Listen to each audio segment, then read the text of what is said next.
Billahi minasyaitonirrajim. Bismillahirrahmanirrahim. Alhamdulillah wa afdalus salatu wa atamut taslim ala sadiqil wa'dil amin sayyidina wa nabina Muhammad wa ala alihi wa ashabi amma ba'd. Allahumma lakal hamdu kullu wa laka syukru kullu. Allahumma zidna ilma. Allahumma ighfir lana wa liwalidina wa lisairil muslimin amma ba'd. Assalamualaikum warahmatullahi wabarakatuh.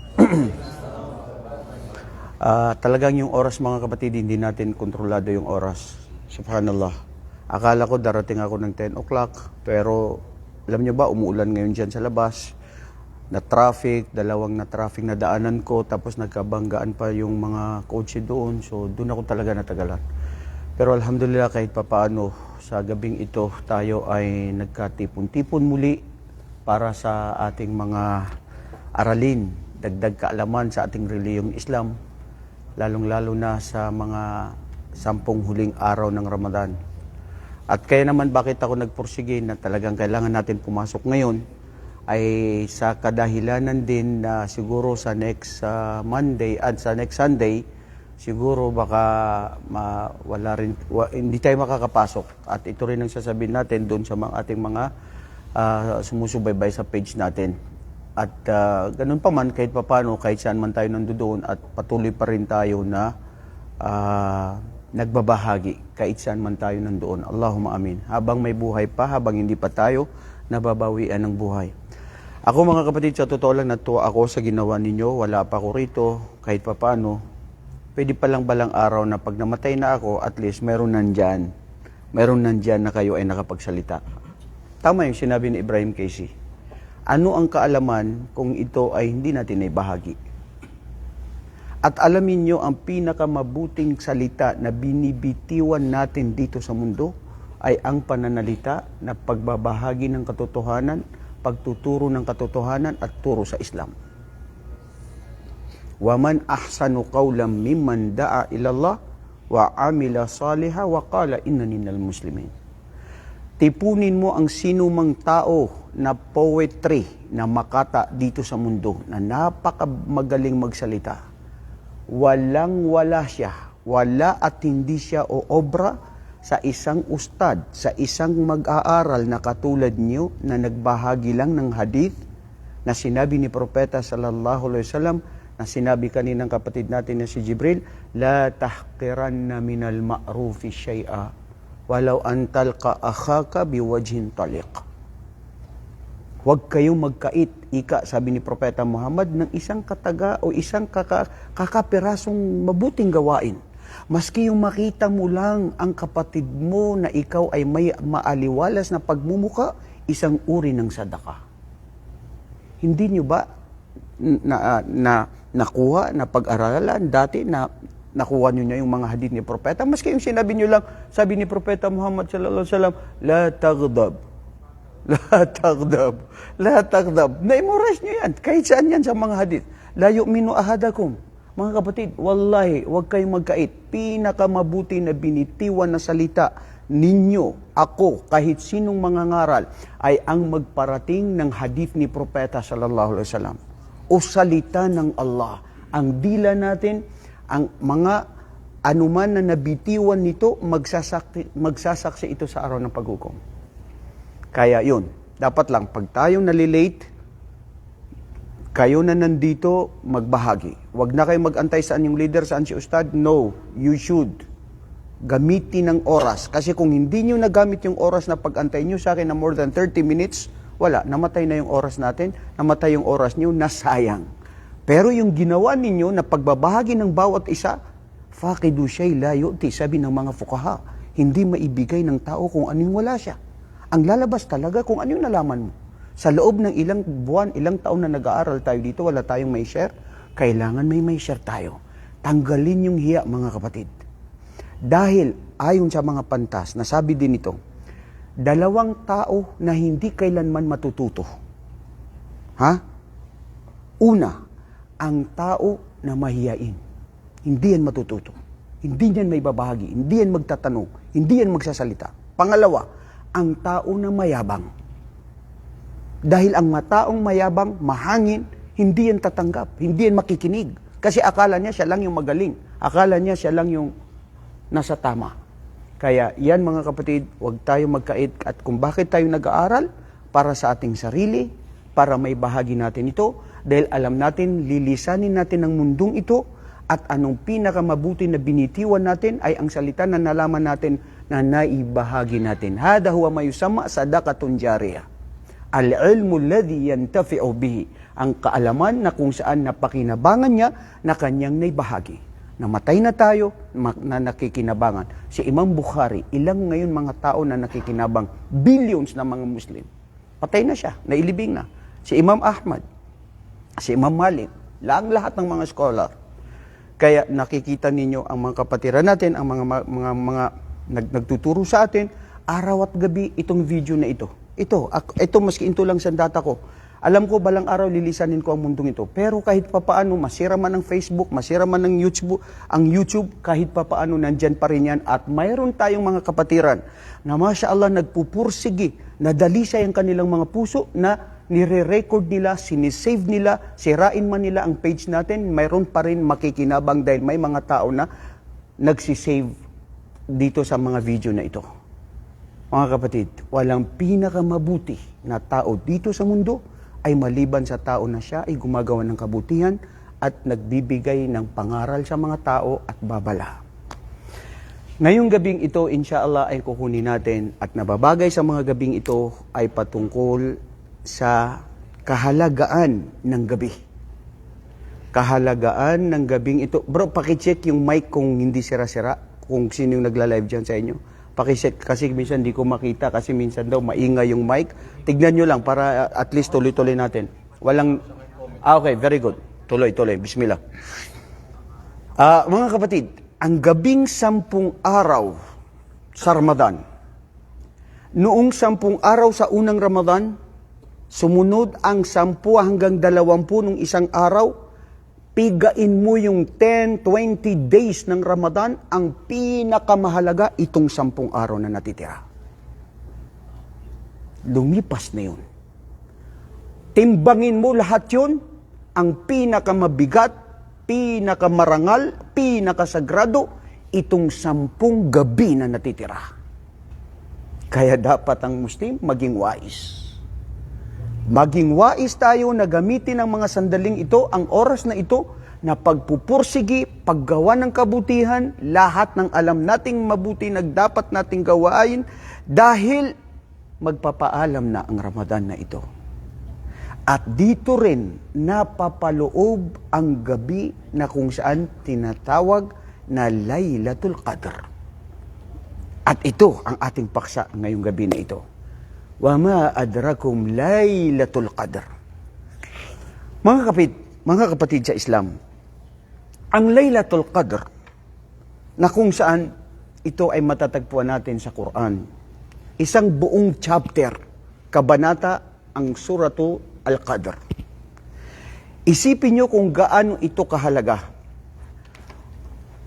Ang sumunod na magkasunod na aya na talata, after ng Suratul Alaq, na iyon ang unang naipadala kay Propeta Muhammad, Iqra bismi rabbikal ladzi khalaq, ang sumunod na chapter na magkasunod sila ay itong Suratul Al-Qadr. Anong ugnayan? Anong ugnayan? Ma'alaqatu hadhil aya o hadhihi sura maqablaha. Ang kanilang ugnayan, mga kapatid, unang ipinadala kay Propeta Muhammad, Iqra bismi rabbikal ladzi khalaq, ay Muhammad, magbasa ka sa ngalan ng iyong Panginoon na nilikha ang tao na mula sa lupa. At makikita mo, inna anzalnahu fi laylatil qadr, dahil Muhammad, ipinadala namin ang Quran sa gabing itinadhana o ipinalad na itinakda na ito yung Qadr. Ang Suratul Qadr, mga kapatid, 5 ayah. At karamihan sa mga pantas, bi'ittifaqihim hadhil aya kulluha makkiyah. Ipinadala ito sa Makkah. Bakit ito tinawag na Suratul Al-Qadr? At ano ang meron dito? At bakit ito ay napakahalaga sa buhay ng isang Muslim? Bakit ito kailangan natin pagpursigin at dapat natin pagyamanin? Ano ang mga dapat na nandito sa Suratul Qadr? Mga kapatid, minsan kasi sa buhay ni Propeta sallallahu alaihi wasallam, sa isang riwaya ng hadith ay napabalita sa mga kapanahunan ng Israelita na may nakipaglaban ng isang taon na hindi pa niya tinanggal ang kanyang gamit sa pakikipaglaban para sa Allah. Jihadun fi sabilillah. 1,000 taon. Nagtaka ang mga sahaba. Mayroon yun o sugo ng Allah? Sa mga naunang kapanahunan ng mga Israelita, kung saan nanatili sila ng matagal na panahon sa pakikipaglaban at hindi man lang niyang tinanggal. Bumaba, inna anzalnahu fi Lailatul Qadr. Bumaba ito bilang bakit mga kapatid? Bilang pagmamahal, habag at awa ng Allah at pagmamahal kay Propeta Muhammad at sa mga umma ni Propeta Muhammad. Sa isang riwaya ng hadith, sinabi nila, o sugo ng Allah, paano tayo makikipagkumpetensya sa mga naunang mga henerasyon na sila ay namuhay ng 300 taon, 400 taon, 1,000 taon. Samantalang kami at ikaw mismo na nagsabi ng umma mo ay magkakaedad ng 60 hanggang 70. So how we can compete our good deeds in comparison to those people who are before us? We can never be compete with them. They stayed for more than 100 years while we only 60 and 70 years old. Subhanallah.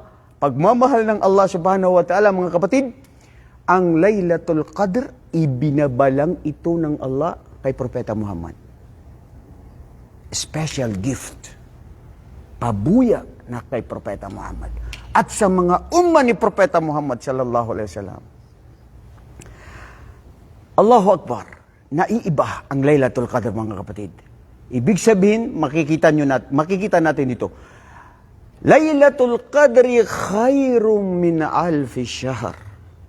Ya Muhammad, o kayo na mga kamusliman, ang gabi na itinakda na ito ang tinatawag na Laylatul Qadr, na gabi ng Laylatul Qadr, ay hindi sinabi ng Allah na ka-alfi shahr. Ang sinabi niya ay khairun, mas mainam, mas matimbang, mas mabigat kaysa sa 1,000 taon. Hindi nagsabi ang Allah na ka-alfi shahr, ibig sabihin, 1 taon ang timbang. Sinabi niya, mahigit pa sa maraming kabutihan kaysa sa 1,000 taon. Ibig sabihin, mga kapatid, ikaw na Muslim, ikaw Muhammad, na gumawa ng gawaing mabuti sa gabing yaan, ay ang katumbas niya ay parang alalaong baga na ikaw ay gumawa ng pagsamba sa Allah sa loob ng 1,000 buwan na mahigit pa. Ya Allah, how special we are, bro. Takbir! Allahu Akbar. Wallahi, mga kapatid, napakapalad natin. Ang sabi ng mga pantas, tinotal nila yung 1,000 years, 1,000 months is 83 years and 4 months. While other scholars, they said 84 years. So ikaw na nabuhay na 30 taon dito sa mundo, 40 taon dito sa mundo, namatay ka rin, 40 years namatay ka, pero sa buhay mo nagkaroon ka ng 3 beses na Laylatul Qadr, na nagbasa ka ng Quran, nakinig ka sa aralin sa Islam, nakinig ka sa mga aralin sa Islam, nagsadaka ka, nagdhikr ka sa Allah, parang ikaw ay nabuhay ng 83 times 3 is more than 270 years ang edad mo. Where we can find this? Only in this religion, Islam. Isang Ramadan yun. Paano pa ilang Ramadan na, mga kapatid, ang nakuha natin? Allahumma balighna fi hadhihi al-laylatil mubarakah. Ano nga ba ang nandito sa Laylatul Qadr? At ito ang pinag-uunahan natin. Ito ang pinagpupursigyan natin. Bro, kung mayroong balita dyan na mayroong doon sa ipinamimigay si King Salman na 5,000, tapos mayroong pang mga dollars, mayroong pang mga gold, may ganyan-ganyan, siguro lahat tayo makikipagpaligsahan. Pera gold, relos, ganyan. ito ang tunay at ito ang dapat na makipag-unahan tayo. Huwag tayong matulog. Bakit? Si Aisha radhiyallahu anha qalat, إذا دخل عشر الأواخر في شهر رمضان كان رسول الله صلى الله عليه وسلم شدت في هذه الليلة أعمال صالح حتى اشتد معزرا وأحيا ليلها وأيقظ أهلها. Sabi ni Aisha radhiyallahu anha, pag dumating ang 10 araw ng Ramadan, si Propeta sallallahu alaihi wasallam ang ginagawa niya ay pinagbubutihan niya, pinagpupursigihan niya ng lahat ng mga nagawa niya sa mga nakaraang Ramadan ng 10 to 20 days, mas matindi at dinodoble dito sa mga gabing ito. Bakit? Kasi sabi niya, binubuhay niya ang gabi na para itong umaga na walang tulog. Pagsamba sa Allah, pagbasa ng Quran, pagdhikr sa Allah, pag-istighfar, pagsadaka, lahat ng ma'ruf na gawaing mabuti. Wa ayqadha ahla, at ginigising niya, pinupursigin niya ang kanyang pamilya, mga anak, mga asawa. Huwag kayong matulog dahil baka ngayon ay Laylatul Qadr na lumipas sa inyo ang tunay na gantimpala ng Laylatul Qadr na ito. Washtadda mi'zara, kinaya na ginagamit dito na sinabi ng mga pantas ay ang inihigpitan niya ang kanyang sinturon. Ang ibig sabihin nun, maski yung oras niya sa kanyang mga asawa na makipagtalik sa kanya, pinupuspo niya yan. Praktikal ang Islam. Sister, sorry, anong mangyayari? Ganun talaga yun. Gusto namin na mas mag-ibada sa Allah. Ha? So ano lang yan? Sadaka din yan, of course, sadaka yan. Why not? Pero ang punto rito mga kapatid, yung ibada.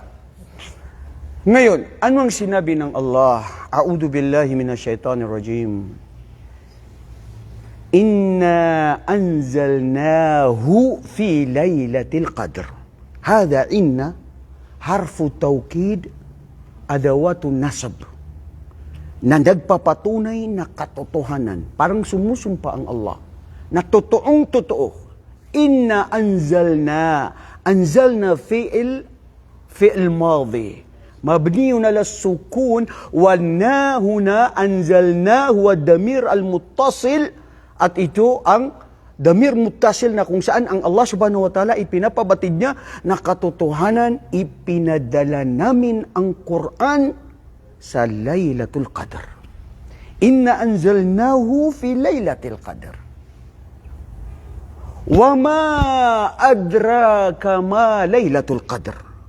Hada ma'ul istifham, patanong.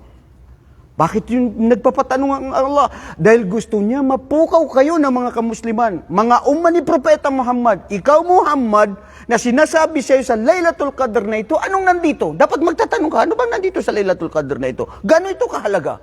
Wa ma adraka Laylatul Qadr. Ano ang alam niyo sa Laylatul Qadr?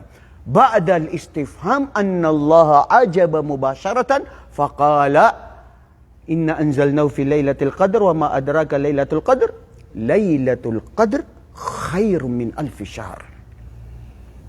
Khairun min alfi syahr. Ya Rab, bakit mas matimbang? Nakuha na natin yung mga kanina na sinabi natin na kung bakit ito ay ipinadala ng Allah subhanahu wa ta'ala. Tayyib. Al-Quran, ito, bakit sinabi nito na Laylatul Qadr? Limada sumya hada Laylatul Qadr. Bakit ito tinawag na Laylatul Qadr? Kila ba, sabi dito ni Ibn al-Qayyim al-Jawzi,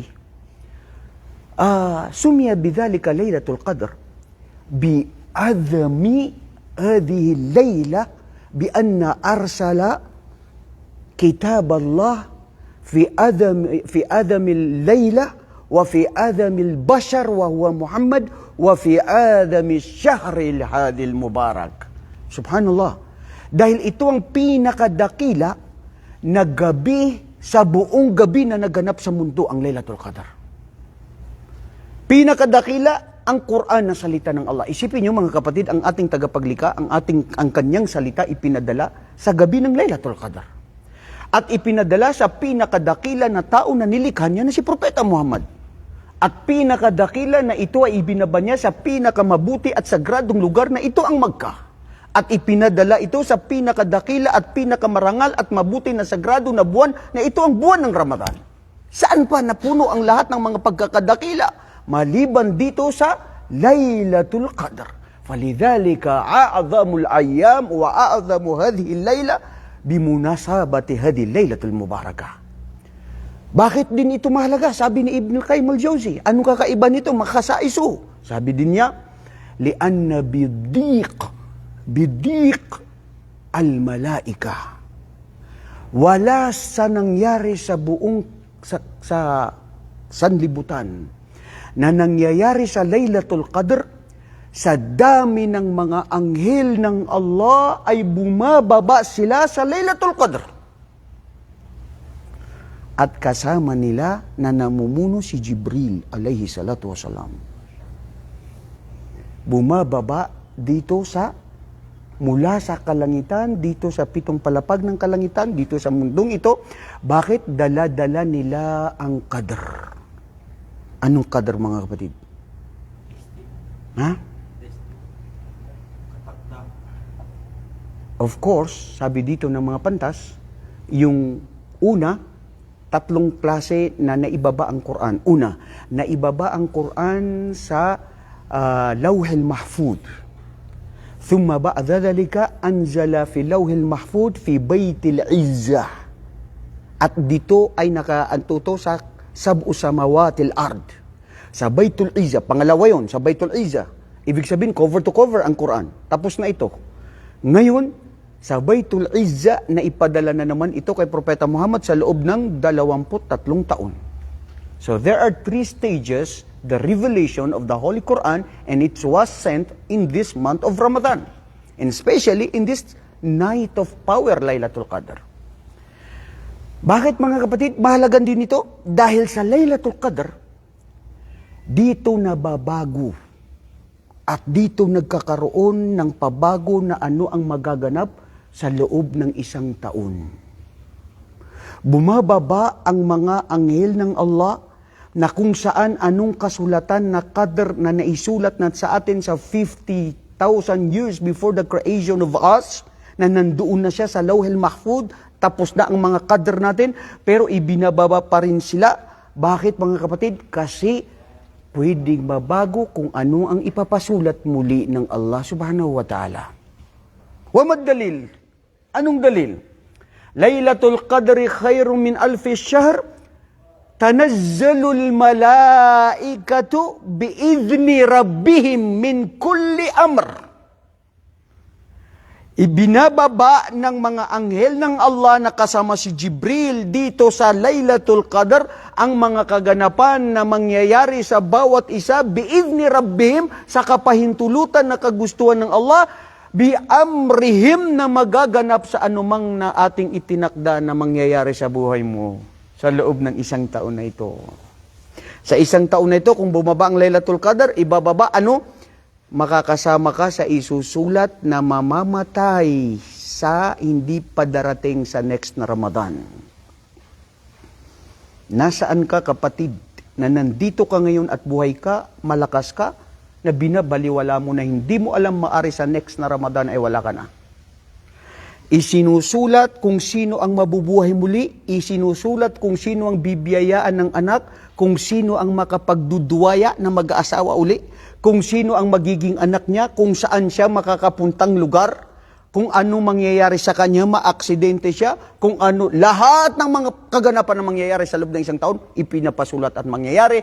Kaya dito sa Laylatul Qadr na ito mga kapatid, paramihin natin ang dua natin na maari hindi natin alam. Ya Allah, madidisgrasya ako, mamamatay pa ako. Ya Allah, pahabahin pa nawa ang buhay ko na maabutan ko pa ang next na Ramadan.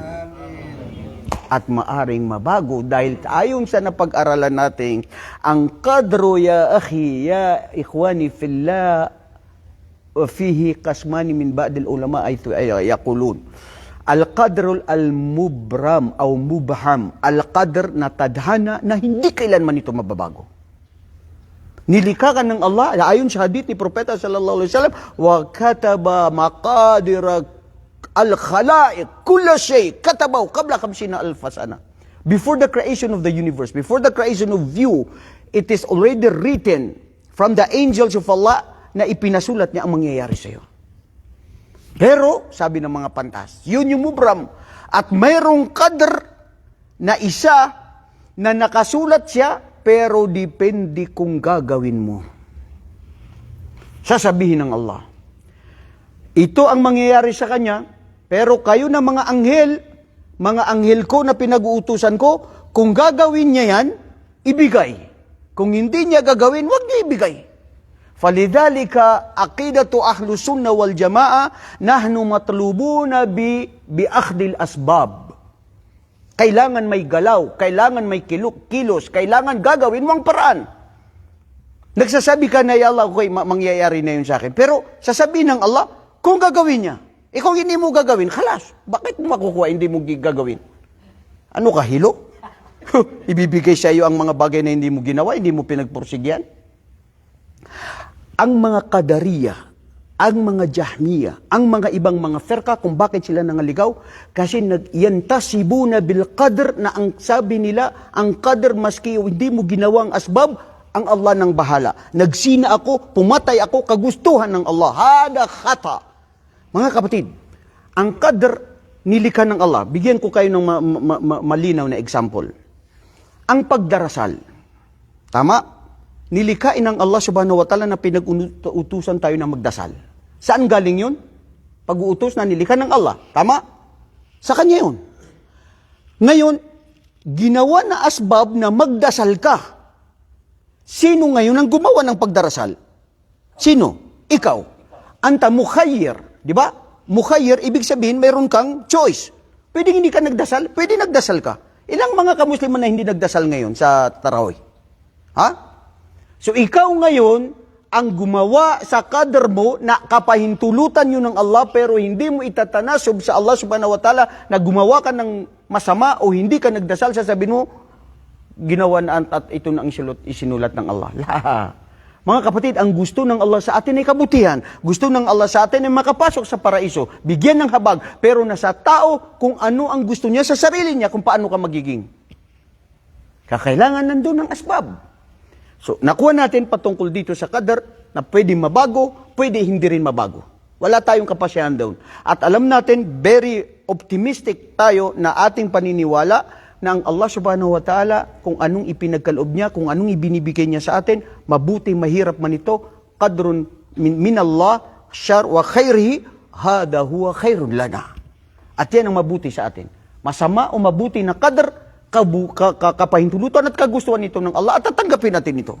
At tayong mga Muslim, naniniwala tayo na anumang pahirap sa buhay natin dito sa mundo, biyaya ito ng Allah. Ano man ang mga biyaya sa atin ang binigay ng Allah sa atin, ito rin ay pagsubok ng Allah subhanahu wa ta'ala. Di ba? Sabi ng Allah subhanahu wa ta'ala sa Quran, kullu nafsin dha'iqatul maut wa nablukum bisyarri wal khairi fitna wa ilayna turja'un. Lahat ng nabigyan ng buhay ay sila ay makakatikim ng kamatayan. At katotohanan, susubukan namin kayo ng mga pigati at mga lungkot at hirap at takot dito sa buhay sa mundo. At susubukan din namin kayo ng mga kabutihan, ng mga biyaya na ipinagkaloob namin sa inyo na kasiyahan, mga asawa, pera, kapangyarihan. Lahat yan pagsubok. Wa ilayna turjaun, at kayo ay manunumbalik sa amin dahil huhusgahan namin kayo sa ipinagkaloob namin sa inyo na pagsubok na mabuti o masama, paano kayo naging makatotohanan at makatao na pakikitungo niyo sa Allah subhanahu wa ta'ala. Hada huwa imanul muslim. Ngayon mga kapatid, Laylatul Qadr na kung saan ipinagpala ang kahit sino man sa atin. Wallahi, si Propeta, nabanggit ko na ito, paulit-ulit ko sinasabi sa inyo, si Propeta napadaan lang siya sa isang libingan na sinabi niya, kung makapagsalita lang ang mga tao na yan ang namatay, sasabihin nila na, ya Allah, buhayin pa kami para kami ay makapag-ayun sa buwan ng Ramadan. And here we are in this great and blessed month of the holy month of Ramadan. What are you waiting for, my dear brothers and sisters in Islam? Ngayon, anong magaganap? Anong mangyayari? Ano ang kaibahan ng Laylatul Qadr sa mga iba? May katanungan dito. Laylatul Qadr khairu min alfi shahr, tanazzalul malaikatu waruh, ito si propeta, ito si Jibril alayhi salatu wasalam. Ngayon, ano sa palagay ninyo ang pinakamainam at pinakamabuti na gawain sa Laylatul Qadr? Ha? Huwag matulog. Very good. Ano pa? Magbasa ng Quran. Ano pa?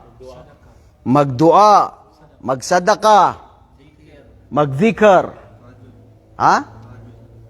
Magtahajjud, magdasal. Wallahi, wala yan sa lahat na tumpak na kasagutan kung ano ang dapat nating gawin. Okay yan, tama yan, pero mas may pinakamainam, mas may pinakamahigit na timbang na dapat mong gawin pag Laylatul Qadr. Bukod sa mga sinabi nyo, kunti lang yan. Which is correct, dapat din yan. Pero mayroon tunay na pinakadapat. Ha? Ikhlas. Puso. Sirit na. Ha? Abdul Aziz, kumusta ang kape mo? Ano, istighfar? Mga kapatid, yung mga nabanggit natin, hindi yan wajib. Sunna lang yan. Yung mga sinabi ninyo. Sadaka, basa ng Quran, dhikr, lahat ng paggawa ng kabutihan. Alam niyo kung anong pinakadapat mabuti na gawin sa Laylatul Qadr kung dumating man ang Laylatul Qadr? Magdasal ng Maghrib at saka Isya. Maghrib at saka Isya. Bakit? Kasi ang Maghrib wajib. Ang Salatul Isya wajib. Isipin mo ang wajib ginawa mo sa Laylatul Qadr. Ma'al jamaah. Kung ikaw ay lalaki, jamaah fil masjid. Mas napakatimbang, mas napakasagrado sa Allah subhanahu wa ta'ala na nagdasal ka ng Maghrib at saka Isya ma'al imam fil masjid. Dahil wajib yun. At ang wajib na ginagawa mo sa Laylatul Qadr ay matimbang ang kanyang timbangan kaysa mga sunan na mga nabanggit ninyo. Batid nyo ba na ang Laylatul Qadr ay may mga sinyalis ito? At minsan gusto ito ipabalita ni Propeta Muhammad sallallahu alaihi wasallam. Minsan, tatlo ang uri na sinabi na tungkol dito sa Laylatul Qadr. Si Propeta sallallahu alaihi wasallam minsan lumabas siya at gusto niya na parang i-reveal sa kanya ng Allah subhanahu wa ta'ala na sabihin niya sa kanyang mga umma, "O aking mga umma, ito ang Laylatul Qadr." Pero paglabas niya, nakita niya at narinig niya ang dalawang mga sahaba na nagsasagutan. Hindi yan ang Laylatul Qadr. Ito ang sinabi ni Propeta Muhammad sa 21, sa 23. Nagtaasan sila ng boses upang masamranaw na mipawalasiran. Nagkaroon sila ng argumento. Narinig ni Propeta Muhammad, bumaba ang aya na talata sa Quran, "Ya ayyuhalladhina amanu, la tarfa'u aswatakum fawqa sautin nabi." Sabi ni Propeta Muhammad sallallahu alaihi wasallam, sasabihin ko sana sa inyo kung kailan ang Laylatul Qadr, pero dahil sa pagsasagutan ninyo, nakalimutan ko, ipinalimot sa akin ng Allah. Kailan yung sagrado at oras ng Laylatul Qadr. Pangalawa, sinabi ng mga pantas, hindi ipinasabi ng Allah kay Propeta Muhammad dahil sa kanilang pagsasagutan. Dahil ang sinabi ng Allah, "O kayo na mga mananampalataya, huwag na huwag niyong itaas ang mga boses ninyo." Nandoon mismo si Propeta Muhammad na wala kayong respeto, wala kayong galang sa ginagawa ninyo. Kaya nawala ang Laylatul Qadr. Mayroon ding mga nagsabi na ang Laylatul Qadr ay doon lang ito naganap sa kapanahunan ni Propeta Muhammad. Mayroon din naman nagsabi na naganap siya pero nawala. Bakit nawala? Kasi yun ang dahilan. Nagsagutan yung dalawang sahaba. At dahil sa wala silang respeto kay Propeta Muhammad sa salita nila, sa dira ni kapupawala, sa mga pag-argumento nila, napawala. At mayroon din naman nagsabi na ang Laylatul Qadr ay tuloy-tuloy ito hanggang magunaw ang mundo. Saan kayo sa tatlo? Ha? Ha? Casey, saan ka? Sigurado kayo? O nanguhula lang kayo? Ha? Nurhaydin? Rashid? All of the above? Oh, mashallah. Naalala ko nung high school kami, ang answer mo, all of the above. Okay yun na, mashallah. Walang kawalan, all of the above, di ba? Mga kapatid, maraming dalil ang mga pantas. Totoo yung mga nabanggit na hadith na yun na sasabihin sana ni Propeta Muhammad pero nawala dahil doon siya nangyari na yun, nakaganapan. Ang sabi rin naman ng mga pantas, inshallah ito ay tuloy-tuloy. Kasi ang dalil nila, kung doon lang yun sa kapanahon ni Propeta, paano yung mga uring ummah? Paano tayo? Di ba? So logically, siyempre, ang Allah is fair. Allah is just. Hindi lang sa kapapuhunan mo yan, Muhammad. Para yan sa mga ummah mo na ipinagkaloob ko yan sa inyo. So, dito mga kapatid, yufraqu sa isang aya sa Quran, inna anzalnahu fi laylatin mubarakah. Fiha yufraqu al-amrul hakim. Subhanallah. Dito sa Laylatul Qadr ay kung saan ipinadala ng Allah subhanahu wa ta'ala sa kaganapan na ito at dito rin ay iiba-ibahin ng Allah o ibibigay niya kung ano yung mga biyaya na ipagkakaloob niya. Magaganap dito sa Laylatul Qadr. Kaya mga kapatid, wallahi sa totoo lang, si Propeta sallallahu alaihi wasallam, ang ginagawa nila, ang mga sahaba, ang mga ahlus salafus salih, sila ay nag-i-i'tikaf sa 10 araw ng Ramadan. Sana may i'tikaf tayo, no? I'tikaf ang mga sahaba. Ngayon sa Madina, nakikita niyo yan. Pati nung kami mga estudyante ng Madina, every 10 days nag-i'tikaf kami niyan dyan. Bakit? Kakalimutan mo muna ang mundo. Sa loob ng 5 araw, 3 araw, 10 araw, si Propeta ginawa niya yan. I'tikaf sa masjid. Pagdarasal, pagbasa ng Quran. Dahil ang Quran, ibinaba ito sa Laylatul Qadr. At pag binasa mo, subhanallah, ang gantimpala nito ay para kang gumagawa ng pagsamba sa Allah ng 84 years. Mga kapatid, wallahi napakapalad tayo ng mga Muslim. Ano man ang pera meron ka, ano man ang pinagdadaanan mo, ano man kapangyarihan mo, kaliwali, pera lang yan, panandalian lang yan, mamawawala yan. Itong mga gabi ng Laylatul Qadr. Kaya ang sinabi ng mga pantas, sino ang tunay na makakapagsabi na nariwaya sa hadith na sa 21 daw ng Ramadan, which is kahapon yun. Mayroon nagsabi 23, 25, 27, hanggang 29. Kasi nariwaya talaga yan sa matatagpuan yan sa mga odds days. Okay? Sa 21, 23, ganyan. Ngayon, ang tanong, sino ang makakapagsabi doon sa mga yun? Although sa majority ng scholar, sabi nila sa every 27, bumababa yan, pero sino pa rin ang nakakatiyak na sigurado? Wala. Walang nakakatiyak, sasabihin natin, Allahu a'lam, pero ang wais, akayis, al-muslimul kayis na mautak, sa 10 araw nagsimula kahapon hanggang ngayon, wala siyang pinapalipas na gabi na hindi gumawa ng pagsamba at mabuti sa Allah. Huwag mo tulugan ito, bro. Sayang. Kailan ka matutulog? Matulog ka na lang umaga. Correct. Di ba?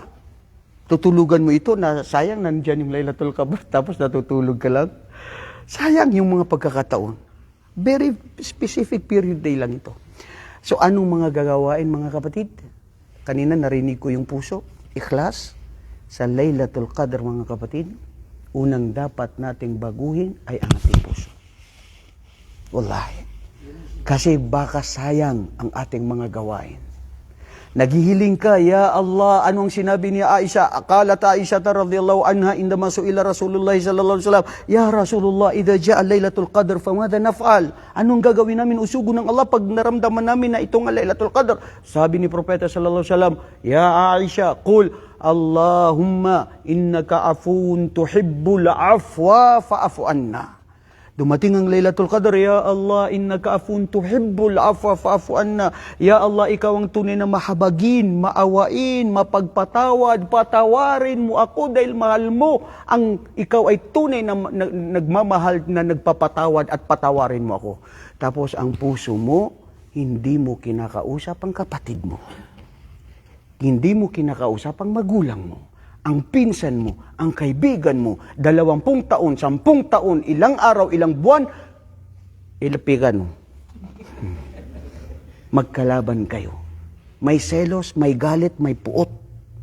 Dito sa puso na nanatili na kung saan sinisira niya ang lahat ng mga mabubuti nating gawain.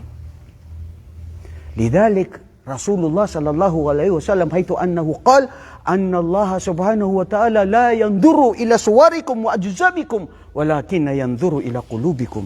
Mga kapatid, sikreto ng pagpasok sa paraiso, sikreto ng mga tao na binibigyan ng Allah ng habag at pagmamahal dahil sa kanilang mga busilak na totoong puso na dalisay. Sabi ng Allah sa Quran, Yawma la yanfa'u malun wala banun illa man atallaha biqalbin salim. Sa araw na yaon, sa araw ng paghukom, na hindi magbibigay sa kanila ng binipisyo at tulong ang kanilang mga yaman, ang kanilang pamilya, anumang mga gawain nila, maliban kung sino na darating ang kanilang puso na tunay na totoo na busilak, na puro, na walang pagmamalaki, walang inggit, walang pag-aalinlangan, walang lahat ng mga sakit ng puso. Paano yan malimpyo, mga kapatid? Narinig niyo yung kwento kay Abdullah ibn Salam na sinabi ni propeta na hindi lagi sila kasama doon sa ganitong pagtitipon-tipon at sinasabi niya, papasok sa inyo ang tao sa paraiso. Allahu Akbar. Who's that guy? Let me know him. Who's that guy? He's not with us. Pumasok na ng manuli, sabi ni propeta, papasok sa inyo ang tao na taga-paraiso. Hanggat pinuntahan niya, sinundan niya, inobserba niya buong gabi, walang gaanong ginagawa, pagbasa ng Quran o pagtahajud, wala. Anong sikreto mo, kapatid? Sinaksiyan ni Propeta Muhammad na ikaw ay sa paraiso. Sabi niya, wallahi wala akong alam maliban sa ako ay bago ako matulog, ang aking puso, wala akong iniisip na masama, paglilibak, inggit, puot, galit, selos sa mga tao. Ang puso ko ay nagpapatawad at walang problema. Allahu Akbar. Ya Allah, pagkaluban kami ng ganong puso. Sekretong gawain yan, bro. Makikita yan sa mga tao. Hindi titignan ng Allah na meron kang lehya, nakataob, maganda ang katawan mo. La yanduru ila hada. Innama yanduru ila qulubikum. Hada huwal qalb. Yaqulu sallallahu alaihi wasallam, ala wa inna fi kulli jasadin mudghah idza salahat salahal jasad kullu wa idza fasadat fasadal jasad kullu. Ala wa hiya al-qalb. Hindi ba ang inyong mga katawan ay mayroon itong namumuong dugo na ito ang puso, at ang pusong ito pag ito ay totoo na puro na nagmamahal sa Allah, na hindi nagtatambal sa Allah, walang pag-aalinlangan, nagmamahal para sa Allah, nagkakaroon siya ng lahat ng habag dahil sa turo ng Islam, wala siyang inggit, wala siyang iniisip na masama sa kanyang kapwa-tao, hanggat sa ang kanyang puso, ang lahat ng kanilang mga gawaing mabuti ay tanggap ng Allah. At pag ang puso naman ay marupok at mahina, ay may sakit ang puso, nagpaplano ng masama sa kapwa-tao, nag-iisip ng masama sa kapwa-tao, akala mo totoo, gusto niya sa kanyang kapwa-tao, sana mamatay, bubugi putay siya kaya. Nag-iisip ng masama, ilang mga taong ganyan, bro. Tapos sasabi niya, sana masunog yung bahay nila, sana mabalo yung asawa niya, sana ganyan. Puot, bro, inggit, dahil dun sa mga nakikita niya. Ano yun? Tapos pagkasama mo, bro, tanay masusuwa ka rin, mapipiya ka. Akala mo ang bait-bait mo sa kanya, pero dyan sa likod na, tigumbranot, ipu-ipuon sa likod na dadapuan sa tiyan. Sinong nakakaalam, bro, ng gawaing puso? Ang iyong Panginoon at ikaw. Ako hindi ko alam, mas ang hindi nila alam. Kaya sikreto sa paraiso, mga kapatid, ang puso na ito. Sa Laylatul Qadr, hilingin natin sa Allah, Ya Allah, ano man ang nandirito, napakitang tao, selos, galit, puot, pag-aalinlangan, o ako ay nagkakaroon ng pagtatambal sa iyo, Ya Allah, linisin mo na ang buhay ko, inaalay ko lahat sa iyo dahil yun ang mga taong magtatagumpay sa araw ng paghukom. Allahumma amin. Allahumma amin. Allahumma gfir lana wa tub alayna innaka antat tawwabur rahim. Ya Allah, sana mga kapatid, ngayon hanggang matapos ang Ramadan, walang tulugan yan. Kayo na hindi natutulog dahil nasanay na yung mata nyo, bubulkad nyo ang mata nyo sa ayaw nyo matulog, huwag kayong matulog sa pagbasa ng Quran, pagdikr. Huwag yung, bro, kapit tayo rito na istorya, mundo ang pinoistorya ninyo. Hindi, dikr. O di kayo pagbibigay ng mga hadith. May 1, 2 oras, tapos may 1 oras na kayo ay magbasa ng Quran, magdikr, magsadaka, tanggapin nawa ng Allah subhanahu wa ta'ala ang lahat ng ating mga mabubuting gawain. Allahumma amin. Allahumma amin wa barakallahu fikum wa jazakumullahu khairan wa akhiru da'wana anilhamdulillahi rabbil alamin. Assalamualaikum warahmatullahi wabarakatuh.